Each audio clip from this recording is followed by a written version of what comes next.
नमस्कार दोस्तों, स्वागत है आप सभी का सीजीपीएससी नॉलेज हब के इस यूट्यूब चैनल पर, जहां पर हम योजनाओं के बारे में आजकल वीडियो लेके आ रहे हैं। उसी में से केंद्र सरकार की एक महत्वाकांक्षी योजना है बेटी बचाओ एवं बेटी पढ़ाओ योजना। पूरा योजना के बारे में पूरा डिटेल से चर्चा करेंगे, साथ ही जानेंगे योजना के क्या लाभ हैं, क्या रणनीतियां हैं, इस पर कैसे कैसे कितना कितना पैसा मिलता है और कुछ नवीन अपडेट जैसे ब्रांड एम्बेसडर को लेके बहुत लोगों को दिक्कत आ रही थी, उन लोग बार बार पूछते हैं, तो उसको लेके भी देखेंगे और सारी चीज़ों के बारे में चर्चा करेंगे। पूरा हमारे छत्तीसगढ़ के कुछ क्षेत्रों को इसमें अवार्ड भी मिला है, पूरा डिस्कशन इस पर रहेगा। अगर नए होंगे और आप अभी भी पहली बार हमारा वीडियो देख रहे होंगे और आपको लगता है आपने सब्सक्राइब नहीं किया है, आपको रेड रेड दिखा रहा होगा सब्सक्राइब वाला ऑप्शन, तो आप दबा सकते हैं। बेल आइकन को प्रेस कर दीजिएगा ताकि आपको हमारे आने वाली वीडियोस की जानकारी समय से मिलती रही। साथ ही आप जो है हमारे टेलीग्राम चैनल पर भी ज्वाइन हो सकते हैं, जहाँ पे आपको फ्री नोट्स और करेंट अफेयर वगैरह अवेलेबल रहते हैं, वहाँ पे भी आप देख सकते हैं। चलिए योजना को शुरू करते हैं, लाइक शेयर कर दीजिएगा। बिल्कुल, योजना है बेटी बचाओ बेटी पढ़ाओ योजना। योजना की अगर शुरुआत देखें तो आपको ये दिखेगा कि शुरुआत 22 जनवरी 2015 को हुई थी। इसका ध्यान रखिएगा, पानीपत हरियाणा का ये एक क्षेत्र है पानीपत, वहां से इसको शुरू किया गया था। मंत्रालय इसमें तीन है, एक नहीं है। कितने मंत्रालय है इसमें? 3 मंत्रालय, महिला एवं बाल विकास मंत्रालय, स्वास्थ्य मंत्रालय एवं परिवार कल्याण मंत्रालय एवं मानव संसाधन मंत्रालय। मतलब महिला एवं बाल विकास मंत्रालय एक, स्वास्थ्य मंत्रालय और परिवार कल्याण मंत्रालय एक ही होता है, ये दूसरा नंबर का। तीसरा है मानव संसाधन विकास मंत्रालय, जिसको शिक्षा मंत्रालय भी बोल दिया जाता है वर्तमान में। तो ये यहाँ पे 3 मंत्रालय इसके लिए लगे रहेंगे। एक संयुक्त पहल थी जो कि आपको दिखेगा कि ऐसे जो क्षेत्रों को बोल सकते हो वो सशक्त करने का प्रयास किया गया, जहां पे महिलाओं का जो लिंगानुपात है वो बहुत ज्यादा कम था। तो निम्न लिंगानुपात वाले 100 जिलों में पहले ये पायलट प्रोजेक्ट के तौर पर शुरू किया गया था, बाद में इसे बढ़ाकर 161 किया गया। उसके बाद अभी अगर आप देखेंगे तो ये और ज्यादा बढ़ चुका है। अभी ये राज्य के अगर 2011 जनगणना के हिसाब से देखें तो पूरे 640 जिलों में लागू है। ऐसा नहीं बोलिएगा कि जो जिले की संख्या वो तो बढ़ गई है, पर जनगणना 2011 को लेता है।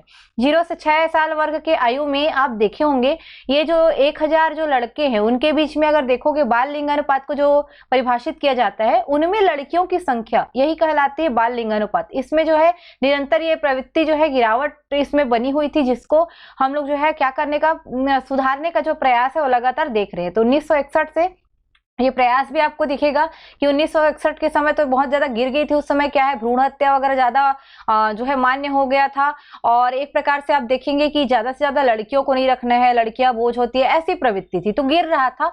अचानक से फिर जो है सरकार मतलब बोल सकते हो प्रयास करती है इस पर। 1991 में 945 था ये बाल लिंगानुपात जो है 0 से 6 वाला, 2001 में 927 आया, 2011 में 918 पहुंच गया। तो ये देखे होंगे आप निरंतर जो है हम लोग को कमी ही दिख रही थी।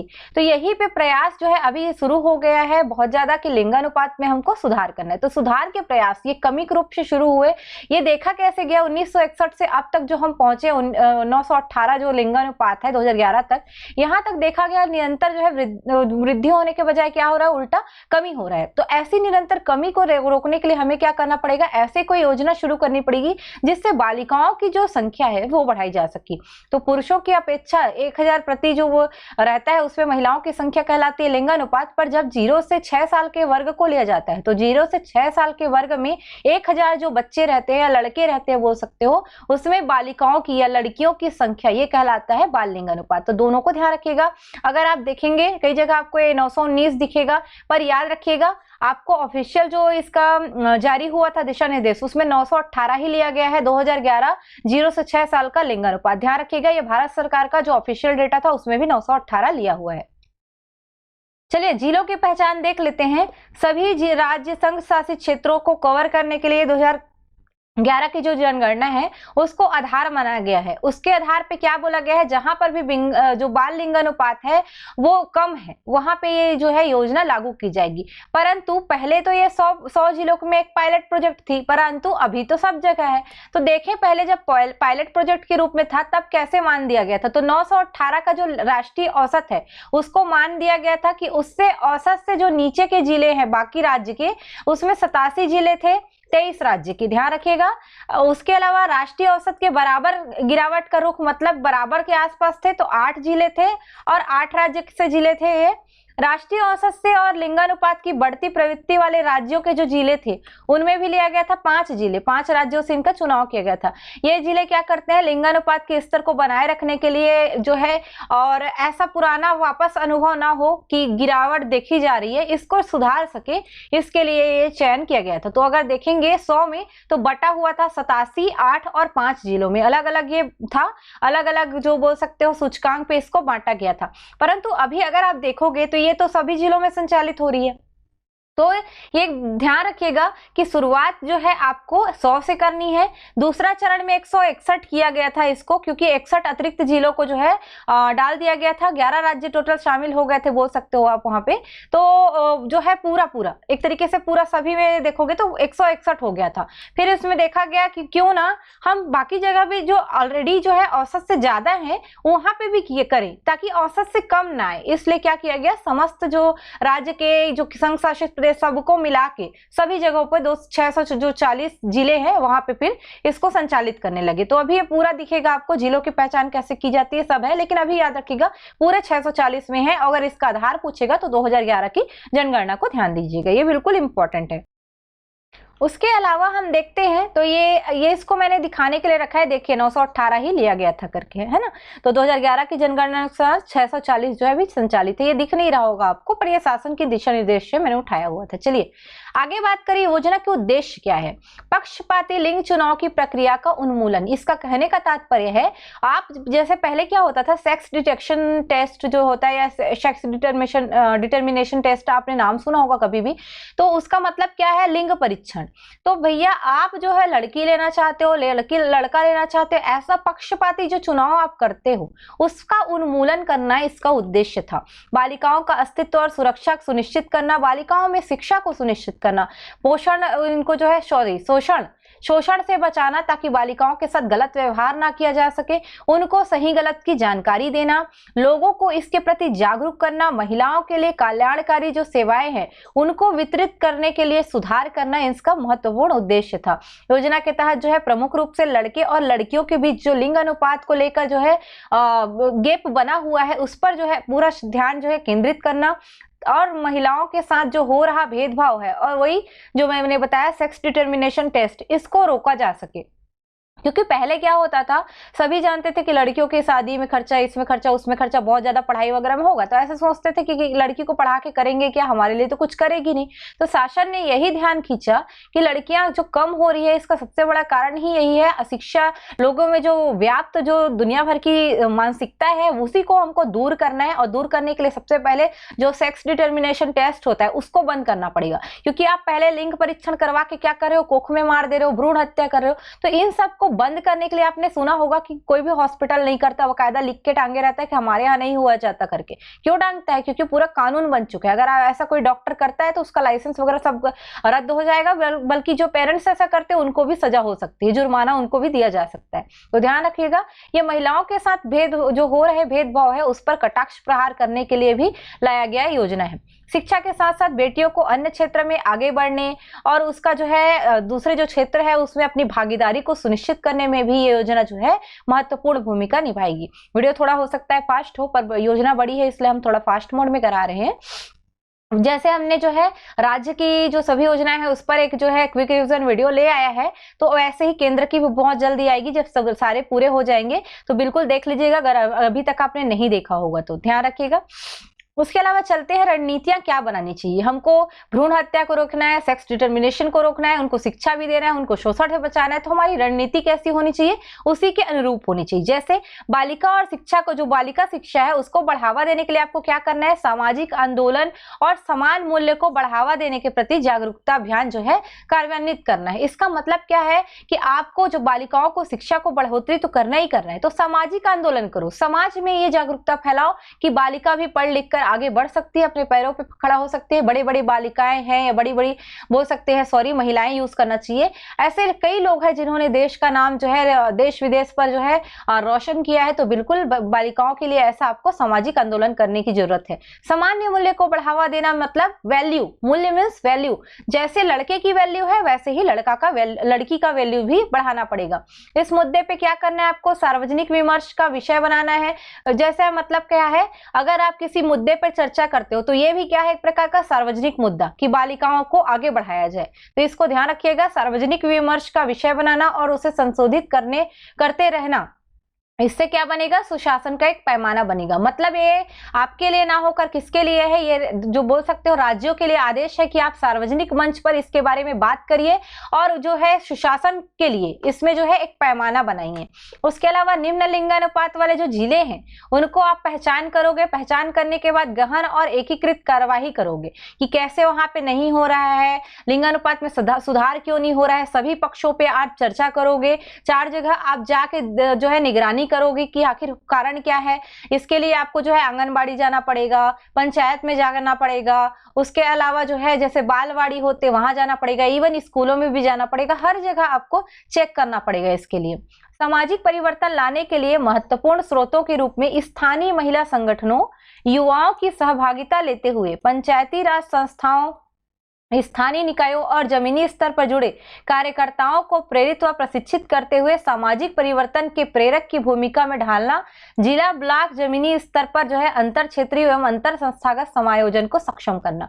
कहने का तात्पर्य ये है कि सामाजिक परिवर्तन के लिए जो भी लोग जागरूक है, चाहे वो युवा समूह हो, चाहे महिला समूह हो, चाहे अन्य कोई समूह हो, या फिर आपका जो प्रशासनिक बॉडीज होती है जैसे ग्राम पंचायत हो गया, नगरीय निकाय हो गया, जिला पंचायत होगा, ऐसे तरीके से जो लोग भी काम कर रहे हैं बालिका शिक्षा को बढ़ावा देने के लिए या सामाजिक परिवर्तन को जो है परिवर्तन लाने के लिए, यानी कि समाज सेवक बोल सकते हो, एनजीओ बोल सकते हो, ये सारे लोग जो कार्य कर रहे हैं सामाजिक परिवर्तन लाने के लिए, जो रूढ़िवादिता है उसको समाप्त करने के लिए, तो सबको क्या करना है, एक प्रेरक की भूमिका में हमको ढालना है और इसको जमीनी स्तर पर जो है इस योजना को लागू करने का प्रयास करना है। महिलाओं एवं बालिकाओं के प्रति हो रहे जो अत्याचार है और अपराध है उनको रोकना है। आप सभी देखे होंगे कि बालिका पर हिंसा कितना ज्यादा बढ़ रहा है, महिलाओं के साथ हिंसा कितनी बढ़ रही है, किसी को लड़की होती है तो भी जो है उसके साथ हिंसात्मक प्रवृत्ति अपनाई जाती है। आप ही देखे होंगे कुछ दिनों के पहले का ही जस्ट बात है, मेरे को एकदम जो जगह है याद नहीं आ रही है, पर ऐसा एक बालिका जो है उसमें कुत्तों के साथ जो है ऐसे पड़ी हुई मिली थी। वो कुत्ते इतने समझदार की थे कि उन्होंने अपनी जो शरीर की गर्मी रहती है आसपास जो लेटे हुए थे तो बच्ची बच गई थी। तो सोच सकते हो ऐसी घटनाएं भी बहुत ज्यादा हो रही। तो इस सब को रोकना है हमको। इसके लिए क्या करना है, ऐसी योजना लानी है, ऐसी रणनीतियां बनानी है जिससे बालिकाओं के स्तर को ऊंचा उठाया जा सके। तो प्रधानमंत्री जो नरेंद्र मोदी ने इस योजना को इसी उद्देश्य से जो है लेके आया देश के सामने, और एक बड़ी योजना के रूप में आज ये संचालित है। एक नहीं 3 विभाग इस पर ध्यान दे रहे हैं। तो आप सोच सकते हैं कितनी महत्वाकांक्षी ये योजना है। आगे बात करते हैं, इसमें एक और पॉइंट जो आपको जोड़ना है, सुकन्या समृद्धि योजना जो एक चलाई जाती थी बालिकाओं के लिए, उसको भी बेटी बचाओ बेटी पढ़ाओ में एक प्रकार से जोड़ा गया है, ध्यान रखिएगा। तो बेटी बचाओ बेटी पढ़ाओ, इसको जो है ट्रिपल बीपी के नाम से भी जाना जाता है, ये भी ध्यान रखिएगा। तो इस योजना में बालिकाओं के उज्जवल भविष्य के लिए केंद्र सरकार द्वारा शुरू की गई एक लाभकारी योजना है। इसके कारण क्या किया गया है, 10 वर्ष तक की बालिकाओं के लिए जो सुकन्या समृद्धि योजना चलती थी उसकी सुविधा भी इसी के तहत अब उपलब्ध कराती है। तो देश की लड़कियां बेटी बचाओ बेटी पढ़ाओ योजना के साथ साथ सुकन्या समृद्धि योजना का भी अब लाभ जो है उठा सकती हैं। योजना की पात्रता देख लेते हैं। तो योजना के अंतर्गत आवेदन करने के लिए बेटी की आयु यहाँ पे 10 वर्ष का होना चाहिए। बेटी के नाम पर एक सुकन्या समृद्धि अकाउंट खुला होना चाहिए, और याद रखिएगा बेटी जो है भारत की स्थायी निवासी भी होनी चाहिए। अगर ऐसा है कि वो फॉरेन की जो है निवासी है तो बिल्कुल नहीं होगा इसमें योजना में पात्र। उसके अलावा ध्यान रखेंगे जमा करने वाली धनराशि और वापस मिलने वाली धनराशि थोड़ा सा देख लीजिए। ये ट्रिपल बी योजना यानी कि बेटी बचाओ बेटी पढ़ाओ योजना है, 2021 इसलिए बोल रहे हैं क्योंकि थोड़ा अपडेट हुआ है। इसके अंतर्गत बेटी के अकाउंट में हर महीने 1000 रुपए यानी कि प्रति वर्ष 12,000 रुपए की राशि जो है जमा करेंगे आप। कितने वर्ष तक? आपके द्वारा जो 14 वर्ष में जो है ये कितने रुपए हो जाएगा, 1,68,000 रुपए। यानी कि आप जो है बोल सकते हो कि आप जो है प्रति महीने जो है 1000 रुपए जमा करोगे तो प्रति वर्ष 12,000 रुपए के राशि से आपके द्वारा जो 14 वर्षों में जो है कितना हो जाएगा, तो 1,68,000 रुपए ये धनराशि जो है जमा हो जाएगी। बैंक अकाउंट के 21 वर्ष के बाद बोल रहा है। इसमें ध्यान रखिएगा, परिपक्वता होने के बाद आपकी बेटी को 6,07,128 रुपए की धनराशि प्राप्त होगी। मैंने स्लो इसलिए कर दिया है, यहाँ पे कम से कम राशियों को ध्यान रखिएगा। हर महीने 1,000 रुपए जमा करना है, तो साल में कितना, 12,000 रुपए 14 वर्ष तक, यानी कि जब से खुले रहेगा तब से 14 वर्ष तक का ये जो है टोटल धनराशि जमा होगी। कितना, 1,68,000। पर जो बैंक अकाउंट है उसके 21 वर्ष, यानी कि बैंक अकाउंट जब परिपक्व होगा उसका 21 वर्ष जब पूरा होगा तब बेटी को कितना मिलेगा, 6,07,128 रुपए। ये ध्यान रखिएगा, कहाँ 1,68,000 और कहाँ 6,07,128 रुपए मिलेगा, तो कितना अंतर आ रहा है देख लीजिए। जब बेटी 18 वर्ष की आयु की हो जाएगी तो आप 50% धनराशि को निकाल सकते हैं, बाकी 50% बेटी की शादी के समय भी आप निकाल सकते हैं। ऐसा योजना में रखा गया है। वर्तमान एक अपडेट है जिसके अनुसार देख लीजिए, जैसे कि बेटी के बैंक अकाउंट में प्रति वर्ष जो है 1.5 लाख रुपए अगर आप जमा करते हैं, ये दूसरा पॉइंट है, यानी कि अगर आप इसको अपनाते हैं, उस जैसे कम वाले हैं तो आप 1,000 रुपए प्रति माह वाला को अपना सकते हो। अगर आपके पास ज्यादा पैसा है तो प्रति वर्ष 1.5 लाख रुपए आप जमा करो, यानी कि 14 वर्षों में आपकी बेटी के खाते में क्या, कुल 21 लाख रुपए हो जाएंगे। और परिपक्वता, जब खाता परिपक्व होगा तो कितना रुपए के मिलेगा आपकी बेटी को, 72 लाख रुपए प्रदान किए जाएंगे। तो ये भी इंपॉर्टेंट है। अब यहाँ पे थोड़ा सा और ध्यान रखिए, जैसे मान लीजिए 18 वर्ष की बेटी होती है तो हो सकता है पढ़ाई के लिए आप खर्च के लिए निकाल सकते हो, लेकिन एक चीज और याद रखना, अभी गवर्नमेंट ने 21 वर्ष कर दिया है शादी की उम्र, तो बिल्कुल आप उससे पहले शादी के लिए तो नहीं निकाल सकते, ये चीज ध्यान रखेंगे। स्कीम के दस्तावेज देख लीजिए, आधार कार्ड लगेगा, माता पिता का पहचान पत्र लगेगा, बेटी का जन्म प्रमाण पत्र लगेगा, मोबाइल नंबर लगेगा, निवास प्रमाण पत्र लगेगा, पासपोर्ट साइज फोटो लगेगा। तो अगर कोई इस योजना को लाभ उठाना चाहते हैं तो आधिकारिक वेबसाइट पर जाकर जो है आवेदन कर सकते हैं, ऑफलाइन भी इसका मिलते रहता है। महत्वपूर्ण अपडेट देख लीजिए। हाँ, एक चीज और है, कई जो फॉल्स वाला भी जो है बेचते रहते हैं फॉर्म, जो है हजारों रुपए तक चल देता है, वैसा मत करिएगा। आप डायरेक्ट जो है ऑफिशियल वेबसाइट से ले सकते हैं अगर आपको इस योजना का लाभ उठाना है। कुछ अपडेट देख लीजिए, जैसे भारत सरकार द्वारा ये एक नवीनतम अपडेट था, इसके बाद भी अपडेट हो सकता है, तो बिल्कुल इसको नजर रखेंगे। 50 लाख तक का बजट प्रत्येक जिले के लिए प्रावधान किया गया था बेटी बचाओ बेटी पढ़ाओ योजना में। रायगढ़ जिला में ध्यान रखिएगा 2015 में, तथा बीजापुर जिला 2018 में मल्टी सेक्टरल हस्तक्षेप वाले जिले के रूप में चिन्हित किया गया था। अगर ये क्वेश्चन छत्तीसगढ़ से उठाया तो ये इंपॉर्टेंट हो सकता है और ये कंफ्यूजन वाला हो सकता है। बेटी बचाओ बेटी पढ़ाओ के लिए रायगढ़ को एक पुरस्कार भी मिला था। लिंगानुपात में निरंतर वृद्धि के लिए ये पुरस्कार दिया गया था, राष्ट्रीय स्तर पर इनको सम्मानित किया गया था। डेट भी है 6 सितंबर 2019, ये ध्यान दीजिएगा, इस दिन ये अपडेट हुआ था कि इसको सम्मानित किया जाएगा करके। ब्रांड एम्बेसडर देख लीजिए, वैसे ब्रांड एम्बेसडर में आप सभी ने बहुत सवाल किया है मेरे से, तो मैं आपको बता दूं, ब्रांड एम्बेसडर अभी के तौर पे किसी को नहीं बनाया गया है, पर जब शुरू हुआ था तब इसमें ब्रांड एम्बेसडर माधुरी दीक्षित को बनाया गया था। लेकिन अभी जैसे कुछ राज्य होते हैं, जब कोई खेल में अच्छा प्रदर्शन कर रहा हो या कुछ अन्य क्षेत्र में अच्छा प्रदर्शन कर रहा हो तो उसको एक सम्मान देने के लिए ब्रांड एम्बेसडर घोषित कर देते हैं। तो 2 नए अपडेट है जो हो सकता है इस साल प्रश्न में आ जाए, चांसेस है, क्योंकि 2021 का ये अपडेट है। अवनी लेखरा ये राजस्थान की ब्रांड एम्बेसडर बनी है। ये कौन है, तो पैरा ओलंपिक है, आपको पैरा ओलंपियन है, आपको पता होगा, शूटिंग कर दी, इन्होंने गोल्ड मेडल जीता था। उसके अलावा वंदना कटारिया ये उत्तराखंड की ब्रांड एम्बेसडर बनी है। कौन है ये, तो ये हॉकी टीम की जो है खिलाड़ी रही है, महिला हॉकी टीम की, तो वहां से इनको बनाया गया है। 2016 में याद रखिएगा, जब आपको मे बी रियो ओलंपिक हुआ था 2016, तब साक्षी मलिक ने वहां पे कांस्य पदक जीता था। तो वहां पे हरियाणा सरकार ने क्या किया था, साक्षी मलिक को ब्रांड एम्बेसडर बना लिया था अपने यहाँ का। पर ध्यान ये भी रखना है कि जब शुरू हुआ था तो माधुरी दीक्षित को बनाया गया था ब्रांड एम्बेसडर। उसके अलावा अभी देखोगे तो हो सकता है इन्हीं को ही कंटिन्यू किया गया हो, अलग से कोई नहीं है, सभी राज्य वाले अपने अपने तरीके से कर लेते हैं। तो जितनी चीजें थी, जितनी पॉइंट्स हमको मिल सकता था, हमने कराने का प्रयास किया है।